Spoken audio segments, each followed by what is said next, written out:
halkani waa bartamaha Muqdisho aniguna waxaan ahay Najiib Cabdulqaadir Xuseen waxaan la hadli doonaa qaar ka mid ah mucaashaqiinta kubadda cagta si ay u aragtidibtaan ciyaarta weyn ee caawil ciyaari doono taasoo u dhaxaysa kooxaha AC Milan iyo sidoo kale Inter Milan haddaba qaar ka mid ah saaxiibada ciyaaraha ka faalooda ayaana aragtidooda ku cabiray sidatan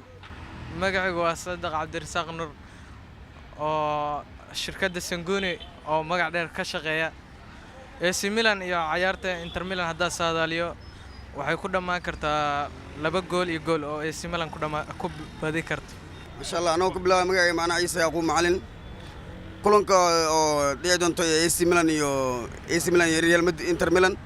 waxaan rajayn doonaa hadii la karan inay badanayso naadiga AC Milan oo ku dhamaashay ciyaarta 2 hal ay ku dhamaan doonto sayla tahay shaqsaanteeda Ismaaciil Mandela ku magac dheeraay waxaan ka mid ahay wariyaasha madax banaan ee magaalada Muqdisho jooga runtii kulankaas waa horta kulan aad iyo aad u adag Inter iyo AC Milan laakiin aniga waxaan taageeraa AC Milan waxaan rajaynayaa kulankaas inuu at least noqdo 3-0 AC Milan ku badiso Assalaamu alaykum magacayga Maxamuud Maxamed Cumar Olol ku magac dheeraay AC Milan fans u ahay naadiga AC Milan weynta waxa uu rajaynayaa Inter Milan kaalin saddexaad kala baxnay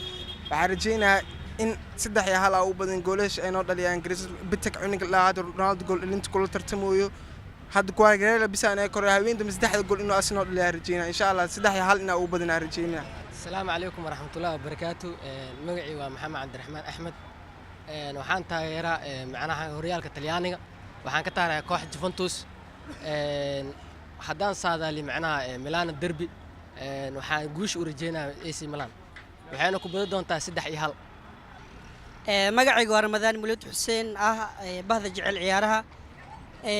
ahna taageero weyn kooxaha Arsenal Barcelona iyo AC Milan kulanka caawa AC Milan iyo International Milan oo ka dhacaya garoonka weyn ee magaalada Milan waxa guul aan u rajaynayaa kooxda kubadda cagta AC Milan waxaana goolasha dhalana isleeyahay Zuzu iyo xidig kale ee Bitek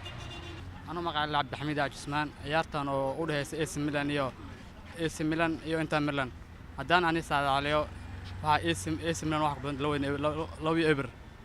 si kastaba kulankan ayaa noqonaya kulamada ugu xiisaha badan ee laga ciyaari doono horyaalka sare ee toddobaadkan waxaana labada kooxood ee kala hogaamiyay labada macallin ee kala ah Luciano Spalletti iyo Gennaro Gattuso dunidoodii ayaana sugaysa ciyaarta caawa natiijada ay ku dhamaan karto